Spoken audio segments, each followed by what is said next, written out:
모두에게 예수 그리스도의 오심과 또 그 기쁨이 함께 할 수 있도록 은혜를 베풀어 주시고, 우리에게 주어진 일들을 우리의 힘과 능력으로 감당할 수 없어 주의 도움을 구하는 자들에게 하나님 큰 위로와 환난 날에 만날 큰 도움이 되어 주시옵소서. 특별히 재난을 만난 가정에, 또 어려움 가운데 있는 지체들, 또 수술을 앞둔 우리 오경 집사님에게 주께서 특별한 은혜와 치유의 은혜들을 베풀어 주시옵소서. 예수님의 이름으로 기도합니다. 아멘. 할렐루야. 아멘. 오늘은 구약의 성탄이란 주제로 말씀을 같이 나누도록 하겠습니다. 우리가 살고 있는 이 지역에 100년 만에 홍수가 이렇게 난 것으로 보도가 되었어요.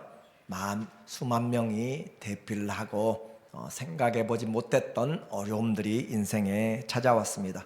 또 어제는 미국 동부에 있는 브라운 대학에서 밤에 총격 사건이 있어서 2명이 죽고 9명이 부상을 입은 그런 캠퍼스 총격이 있었습니다. 천재지변이라 이야기할 수 있고, 또 인재라고도 그렇게 이야기할 수 있어서 우리에게 하루하루가 그냥 당연한 것 같지만 결코 그렇지 않고 우리의 날을 잘 계산하면서 지혜롭게 살아야 될 필요가 있어요. 인생은 생각하는 만큼 성숙합니다. 준비하는 만큼 잘 살아갈 수가 있습니다. 특별히 세상도 그럴진데 신앙생활은 더 분명합니다. 주 안에서 세월을 아끼라, 때가 악하니라. 그러므로 주의 뜻이 무엇인지를 분별하라고 이야기합니다. 하나님의 뜻을 분별하지 않고 살면 누구의 뜻을 행하는가? 자기 뜻만 행하다가 끝나버리기 때문에 그렇습니다. 오늘 우리는 이 예수 그리스도의 오심을 기억하고 감사하면서 다시 한번 주님의 오심이 우리 모두에게 큰 기쁨의 소망으로 풍성하기를 원합니다. 하나님이 창조하신 세상은 참 아름답습니다. 그러나 그 질서들이 무너졌을 때는 너무너무 끔찍합니다. 그러므로 비가 적당히 왔을 때 아름다운 것이고, 모든 것들이 하나님의 질서 안에서 이루어졌을 때, 그러나 거기에 죄가 감염이 되고 오염이 되게 될 때 우리의 삶은 뒤틀리게 됩니다. 아담이 선악과를 먹었습니다. 그것을 먹지 않았더라면 얼마나 좋았을까요? 그러나 그와 같이 그가 먹은 것은 단순히 열매를 맛본 그 하나로 끝나지 않았습니다. 아담에게 주어진 인생의 가장 중요한 하나님과 곧 창조주와 피조물의 언약을 깨버린 것이 바로 이 아담이 범죄한 내용입니다. 그러므로 선악과는 우리의 자유의지로 하나님의 계약을 의지에 깨버린 그런 우리의 죄의 모습이다. 그래서 창세기 2장 17절에 보니까 말하기를 선악을 알게 하는 나무 열매는 먹지 말라. 내가 먹는 날에는 반드시 죽으리라 하시니라. 그렇게 주님은 이 아담을 하나님의 형상을 따라서 모양대로 창조하시고 그 첫사람 조상에게 하나님이 약속을 하셨어요. 이 언약 선악을 알게 한 나무를 먹지 말라. 먹으면 반드시 죽으리라 라고 했는데, 호세아의 메시지를 보니까 6장 7절에서 이것은 바로 하나님과 아담과의 언약이었다라고 이야기합니다. 그들은 아담처럼 언약을 어기고, 하나님이 아담 피조물과 언약을 맺었는데 어겨버렸다. 그런 것처럼 이스라엘 사람들이, 북이스라엘 사람들이 하나님과의 언약, 너희는 나의 백성이고 이방 중에서 거룩한 나라요 세상 중에 제사장이다 라고 하는 하나님께 소유된 자들이라고 했던 그런 거룩함의 자리를 그들이 어겨버리고 우상을 섬김으로써 아담처럼 언약을 어겼다라고 했습니다. 그리고 거기에서 나를 반역하였었느니라. 하나님과 이 아담 사이에서 최초로 맺어진 언약, 그것은 하나님이 제약하는 것이 아니라 아담에게 모든 자유를 주었는데 그 자유를 가지고 어떻게 사용하는가라고 이야기했어요. 한 가지만 이야기했습니다. 너는 피조물이고 나는 창조주다라고 하는 것을 딱 하나로, 이것을 먹지 말라라고 한 것만 이야기를 했어요. 그런데 그 언약을 어기게 되었습니다. 그리고 그 타락의 결과는 생각했던 것보다 훨씬 더 비참하게 찾아왔습니다. 보기에 좋았더라, 터브라고 했던 모든 것이 질서 있게 되어져 갔던 것들이, 좋은 것들이 무너지기 시작했습니다. 질서가 깨졌습니다. 그래서 땅은 가시와 엉겅퀴를 내게 되었습니다. 사람들은 땀을 흘리고 수고해야만 먹고 살 수가 있었습니다. 그리고 사랑하는 그 하와에게, 여자에게 너는 내 살이요, 내 뼈요, 뼈 중에 뼈요, 살이라고 했던 그런 하나된 돕는 배필이 이제 서로 핑계를 대고 있고 서로 질투하고 또 사랑을 찾기 위해서 그렇게 분리가 오게 되는 나누임이 찾아오게 되었어요. 그래서 자연과의 질서가 깨졌습니다. 사람들과의 관계가 깨졌습니다. 그리고 가장 중요한 것, 하나님과의 관계가 끊어졌습니다. 이것이 바로 하나님과 생명에서의 단절, 하나님과 교제의 단절, 하나님의 은혜의 단절이 된 것이죠. 이것이 가장 큰 것입니다. 그래서 그 결과 하나님 앞에서의 우리의 영혼이 교제가 끊어지게 됐고, 우리의 몸은 너는 흙이니 흙으로 돌아가라, 그 말씀 한마디로 오늘 우리는 수많은 사람들이 이 땅에 왔지만 흙으로 돌아가고 또 돌아가고 있습니다. 하나님의 말씀 한마디를 잘못 우리가 어김으로 말미암아 이와 같은 일이 있어요. 무엇보다 이와 같은 것은, 죄는 우리가 생각하는 것보다 훨씬 더 심각한 결과를 초래한다라는 사실을 기억을 해야만 됩니다. 죽음은 끝이 아니라 우리로 하여금 영원한 벌의 상태, 영원한 퍼니시먼트를 우리에게 가져오기 때문에 그래요. 그렇지만 하나님은 선하시고 그 인자하심이 영원하신 그 하나님께서 우리에게 구원의 길들을 예비해 주신 것, 이것이 바로 하나님이 계획하신 것입니다. 그래서 우리에게 타락만 있는 것이 아니에요. 창조가 있고 타락만 있는 것이 아니라 우리에게 구원의 계획이 함께 있음. 그래서 하나님은 전능하신 분이라고 그렇게 이야기를 했고, 하나님은 아담이 타락할 것들까지도 다 알고 계셨던 하나님. 그래서 창조와 타락과 구원, 회복의 이야기가 성경에 우리에게 쓰여지게 되었고, 그것을 따라서 하나님이 우리로 하여금 이 땅에 하나님의 그 구원을 얻고 살아갈 수 있는 소망의 길을 열어주신 것이죠. 자, 우리 인생은 구원이 필요합니다. 하나님 앞에 죄를 지은 아담이 첫 번째로 했던 것은 무화과 나무로 치마를 둘러서, 옷을 둘러서 만든 것이죠. 부끄러움과 수치와 죄의식을 느끼게 된 것이에요. 우리의 인생은 하나님을 떠나게 되면 죄와 수치 가운데 있음을 알게 되는 것이고, 그래서 우리 인생에는 하나님의 은혜, 구원이 필요하다. 금요일 날 밤에 한 분이 전화를 하셨어요.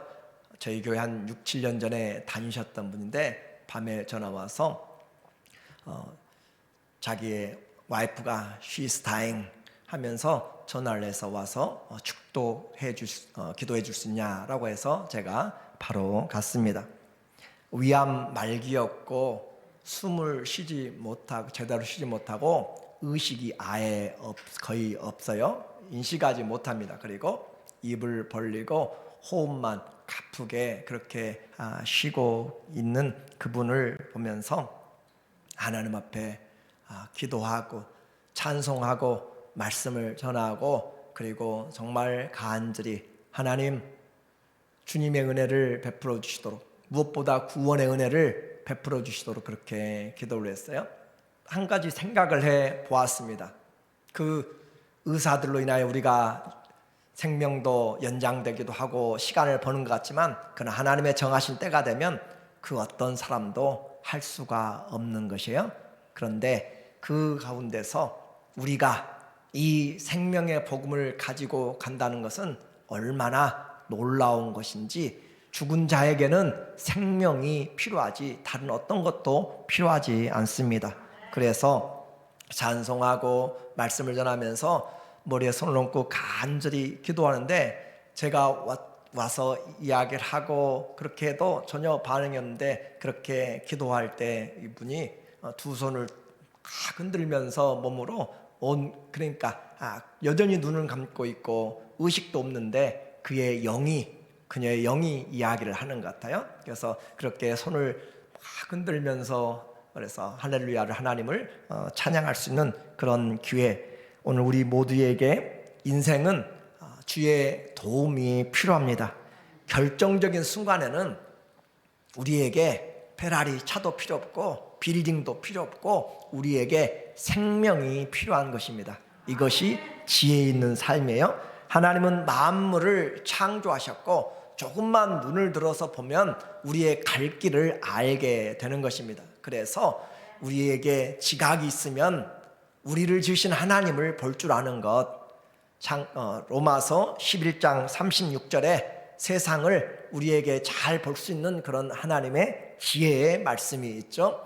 이는 만물이 주에게서 나오고 모든 유니버스의 모든 존재하는 것들, 모든 보이지 않는 것들까지 만물이 주님에게서부터 출발합니다. 기원이란 말이에요. 그리고 주님으로 말미암아서 유지되는 것이에요. 정치를 잘해서가 아니라 주님이 지금 모든 별들과 질서와 모든 환경들을 타락했음에도 불구하고 주님이 생존에 필요하도록 지금 붙잡고 계신 것, 그것이 노아의 무지개 언약이잖아요. 하나님이 수고하고 심고 씨를 뿌리며 거두는 것들을 주님이 보장해 주신 것이에요. 그리고 결국은 주님께로 돌아갑니다. 이것이 주님이 시작하셨고 영원부터 영원까지 주님으로 시작되고 마친다는 이 사실이 기독교 신앙이고 창조주 신앙이에요. 이 신앙을 가지고 우리가 해야 될 것은 그에게 영광이 세세토록 있을지어다. 아멘. 이것이 우리에게 하나님 앞에 우리가 왜 살고 어떻게 살아야 할 것인가, 바로 그 하나님을 우리가 영광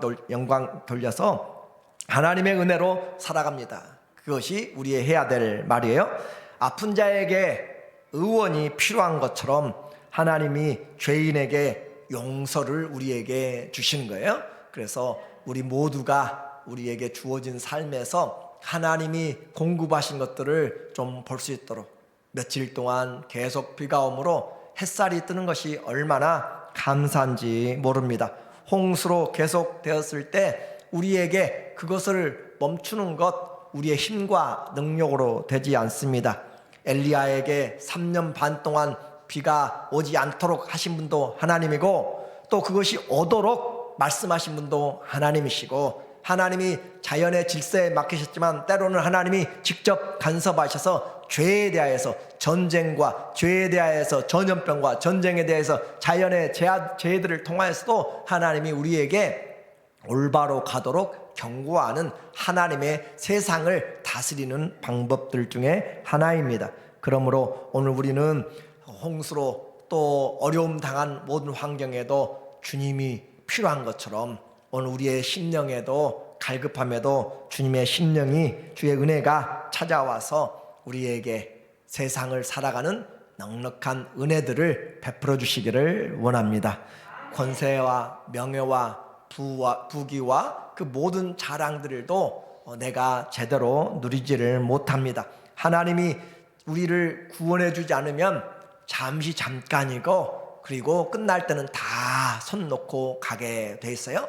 그래서 지혜의 왕 솔로몬의 고백처럼 해 아래서 수고하는 모든 것이 헛되고 헛되니라. 모든 것이 헛되다라고 하는 것을 살아보니까 안다는 거예요. 살아보니까 그렇게 붙잡았던 부귀도, 그렇게 붙잡았던 인생의 쾌락도, 그렇게 붙잡았던 지탱해야 했던 그런 왕의 권세도 다 필요가 없더라. 하룻밤 지나고 나면 결국 남는 것은 심판만 기다리고 있다는 것을, 그래서 젊은이들에게, 특별히 하나님의 말씀을 듣는 자들에게 이야기하는 것이에요. 우리의 곤고한 인생의 날이 인생의 먹구름이 우리에게 찾아오기 전에 내 창조주를 기억하라. 이것이 지혜로운 자의 삶이다 라고 말씀하는 것이죠.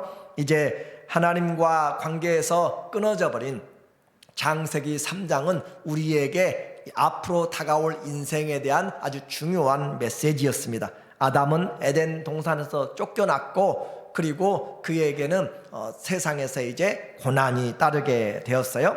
우리의 힘과 능력으로 구원이 불가능합니다. 그런데 인생에 미칠 구원의 은혜를 하나님이 창세기 3장 15절에 우리에게 구약의 성탄절을 우리에게 주셨어요. 3장 15절에 내가 너로 여자와 원수가 되게 하고 내 후손도 사단의 후손이에요. 여자의 후손과 원수가 되게 하리니 여자의 후손은 내 머리를 깨뜨릴 것이요 상하게 할 것이요 너는 그의 발꿈치를 상하게 할 것이니라 하시고, 그래서 하나님이 죄 지은 아담을 찾아가서 이야기하면 너 왜 먹었어?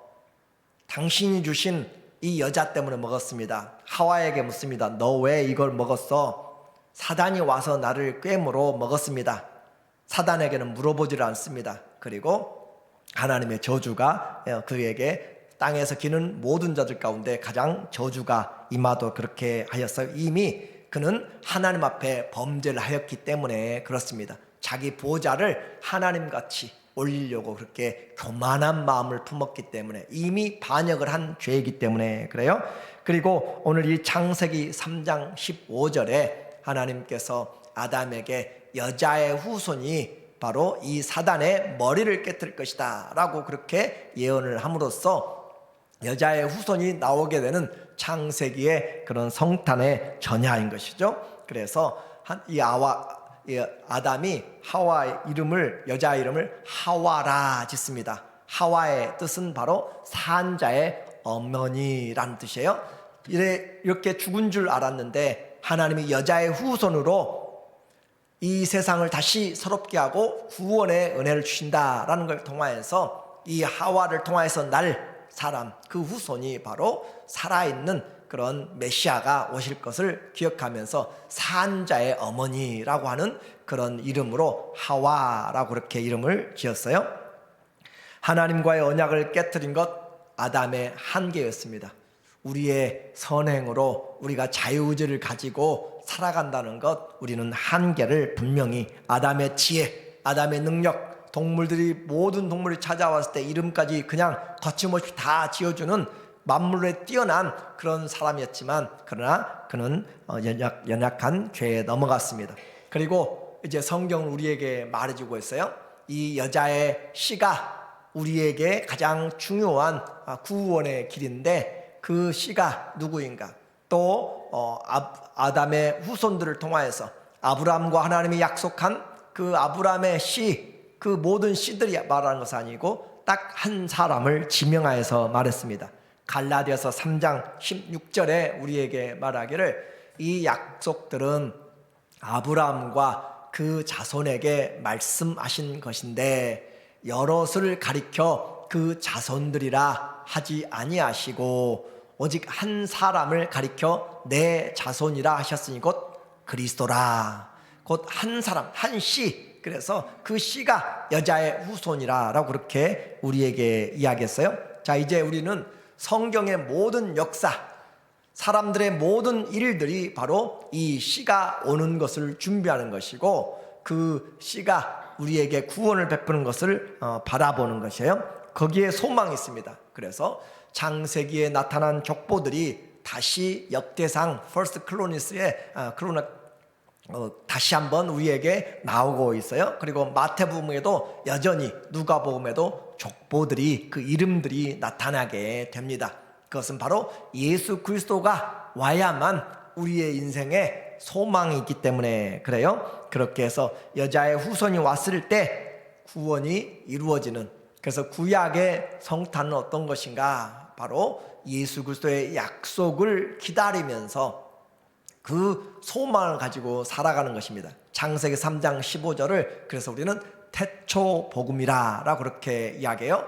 프로토 이벤젤리움, 프로토라는 것은 처음, 그런 뜻이에요. 그래서 우리가 프로토콜 그렇게 프로토타입 하는 것처럼 처음 것, 하나님이 우리에게 처음 우리에게 복음을 주신 것이 바로 창세기 3장 15절의 메시지였어요. 그래서 구약을 사람들을 우리는 말하기를 어떻게 그들이 구원받는가, 신약적인 그 용어로 오실 메시아, 오실 여자의 후손을 믿음으로 구원을 받는다라고 그렇게 이야기합니다. 그것을 메시아 대망 사상이라고도 그렇게 표현하게 돼요. 그러니까 우리는 결국 다 죽은 자들이 어떻게 사는가, 창세기 3장 15절에 여자의 후손으로 오는 그 메시아를 우리가 믿음으로 오실 것을 소망함으로 그 믿음 때문에 우리가 살아난다. 그리고 마침내 오신 그 예수님을 믿으면 그 과거에 믿었던 그 믿음들이 소급적으로 다 효과를 발휘하게 되는 것으로 우리에게 가르쳐주고 있어요.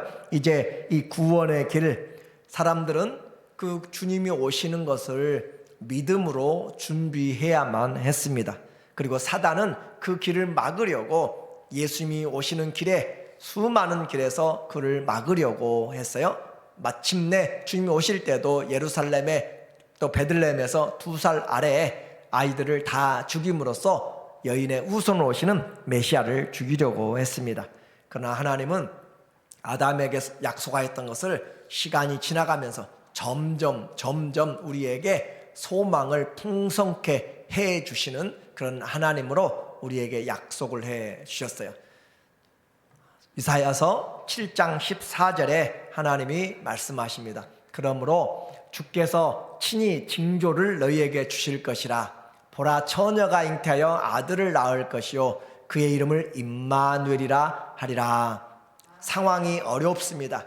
북쪽의 이스라엘과 남쪽의 유다가 나눠졌어요. 서로 원수가 되었습니다. 그리고 북쪽의 이스라엘은 더 북쪽에 있는 시리아 아람 군대와 함께 연합하여서 남쪽의 유다를 그렇게 공격하려고 하는 절체절명의 위기의 상황에서 하나님이 주시는 메시지입니다. 보라, 처녀가 잉태하여 아들을 낳으리니 그 이름을 임마누엘, 하나님이 우리와 함께 하신다라고 그렇게 표현하고 있어요. 그리고 마침내 그 예언의 가장 핵심적인 말씀이 오늘 이사야서 9장 6절의 말씀이에요. 이사야 9장 6절에 이는 한 아기가 우리에게 낳고, 한 아기를 주었습니다. 그래서 한 아기가 우리에게 낳고 그 아기는 우리에게 아들로 왔어요. 그러니까 메시아는 성장한 사람으로 그렇게 오는 것이 아니고 우리의 아담처럼 성장한 그냥 처음부터 그렇게 된 사람이 아니라 아기로 태어난다라는 것이고 그 아기가 아들이다라는 것을 성경은 우리에게 말해주고 있어요. 그리고 그 어깨에는 정사를 메었고 어린아이지만 그가 태어날 때부터 그는 하나님의 이 세상의 모든 통치권을 가진 사람이고 그의 이름 기묘자라 모사라. 그 이름은 너무 기묘해서 너무 지혜로워서 우리는 이해가 불가한 사람. 그래서 그 아들을 통하여서는 우리가 죽어야 될 인성을, 사람의 그 성품, 사람의 모든 것들을 가지고 나신 분이시고, 그리고 그의 신성, 그의 거룩한 디바인 그런 성품들은 전능하신 하나님이라, 영존하시는 아버지라, 평강의 왕이라 할 것임이라. 그래서 하나님이 우리에게 약속하신 것, 그것은 하나님이 구세주가 되시겠다, 한 아기가 낳는데 그가 곧 하나님이다 라고 그렇게 우리에게 마침내 하나님이 우리에게 오시는 과정이에요. 이것이 구약의 성탄의 가장 큰 메시지를 우리에게 주고 있습니다. 우리의 구원, 한 여자의 후손에서 나는데 그 여자의 후손이 누구냐? 곧 전능하신 하나님이고 영존하시는 아버지시고 평강의 왕이 나신다라고 그렇게 우리에게 구체적으로 말씀을 하고 있는 것이죠. 그래서 이와 같은 기대를 가지고 때가 참에, 갈라디아서 4장 4절에 있는 것처럼 때가 참에 여자의 후손에게서 예수 그리스도를 낳게 하시고, 그리고 그 낳은 모습을 우리에게 요한복음 1장 1절에서 이와 같이 표현하고 있어요. 영원부터 계신 태초의 말씀이 계시니라. 이 말씀이 하나님과 함께 계셨으니 이 말씀은 곧 하나님이시니라. 그래서 호 로고스, 그래서 그 말씀이 곧 하나님이다 라고 그렇게 말하고 있어요. 그 말씀이 곧 하나님인데 그 말씀이 14절에 그 말씀이 육신이 되어 우리 가운데 거하시며, 그러니까 말씀이요 영원하신 하나님이 우리에게 오셔서 육신이 되어서 우리 가운데 거하시며 우리가 그의 영광을 보니 아버지의 독생자의 영광이요 은혜와 진리가 충만하더라. 이렇게 해서 예수님이 오심은 흑암 가운데 있는 자들에게 빛을 비추어 주셨고 사망의 그늘에 있는 자들에게 큰 빛이 임하게 됨으로써 생명을 가지고 오게 된 것이 바로 구약이 준비한 성탄입니다. 이제 구약은 예언자들로 인하여서 우리에게 예언되었고 신약은 기다림으로 인하여 성취가 되었습니다. 그러므로 성탄은 낭만이 아니라 우리에게 절망과 또 우리의 모든 좌절 속에서 생명을 얻는 것이 바로 성탄이에요. 하나님의 방문입니다. 곧 생명 주심이 바로 성탄이다 라고 우리에게 이야기했습니다. 성탄은 그러므로 우연한 일이 아니라 하나님의 구속의 계획입니다. 구속사가 바로 하나님의 창세기 3장 15절에 우리에게 말씀한 구속의 역사로 예수 그리스도는 이 땅에 오시게 된 것입니다. 그리고 성탄은 실패한 인생들에게 다시 한번 우리에게 영원한 축복의 기회로 만들어준 하나님의 가장 위대한 하나님의 은혜입니다. 그래서 온 백성에게 미칠 큰 기쁨의 좋은 소식, 굿뉴스, 유앙겔리온이 된 것이에요. 누가복음 2장 10절 메시지에 말하기를 천사가 이르되 무서워하지 말라, 보라 내가 온 백성에게 미칠 큰 기쁨의 좋은 소식을 너희에게 전하노라. 큰 기쁨의 좋은 소식. 성탄은 우리에게 이 세상에 아들이 잘되고 잘못되고 하는 그런 수준이 아니라 큰 기쁨의 좋은 소식입니다. 그리고 오늘 다윗의 동네 너희를 위하여 구세주가 나셨으니 곧 그리스도 주시니라. 그분이 기름 부음 받은 자라는 그리스도요 우리의 모든 자들의 산자와 죽은 자의 주가 되시는 퀴리오스, 주가 되시는 그 주님이십니다. 그분이 나신 것이 우리에게 바로 주의 성탄의 메시지입니다. 성탄은 하나님 자신이 우리에게 오신 하나님의 최고의 사랑이에요. 이제 구약 성경 우리에게 외치고 있습니다. 우리에게 말하고 있는 메시지는 분명합니다. 우리는 죄인입니다. 아담의 그 언약을 어김으로 또 여전히 그 죄 가운데서 모태에서 죄 중에 잉태하여서 우리는 죄인입니다. 우리는 구원이 필요합니다. 그리고 묻습니다. 하나님의 말씀처럼 언제입니까? 누구입니까? 어떻게입니까? 그렇게 묻는 그 메시지에 대하여서 하나님이 대답하십니다. 내가 너희를 구원하리라. 내가 바로 직접 너희를 구원하리라 라고 하시면서 하나님이 바로 다른 사람을 보내는 것이 아니라 내가 가리라, 내가 구원하리라 라고 그렇게 말하는 거예요. 그래서 마태복음 1장 22절에 우리에게 말하기를 이 모든 일이 된 것은 주께서 선지자로 하신 말씀을 이루려 하심이니, 이 예수 그리스도 오심은 우연이 아니라 하나님의 약속의 성취라고 했고 준비라고 했습니다. 그래서 보라 처녀가 잉태하여 아들을 낳을 것이요 그의 이름을 임마누엘이라 하리라 하셨으니 이를 번역한즉 하나님이 우리와 함께 계시다 함이라. 약속이, 기다림이 성탄으로 우리에게 왔습니다. 그래서 우리는 이제 말하는 거예요. 우리는 구약에서의 모든 사람들, 우리는 주님이 필요합니다. 어떻게 합니까? 하나님 우리에게 계속적으로 말합니다. 내가 너희를 구원하리라, 내가 가리라 라고 해서 이제 오늘 이 메시지를 받은 우리는 어떻게 외쳐야 됩니까?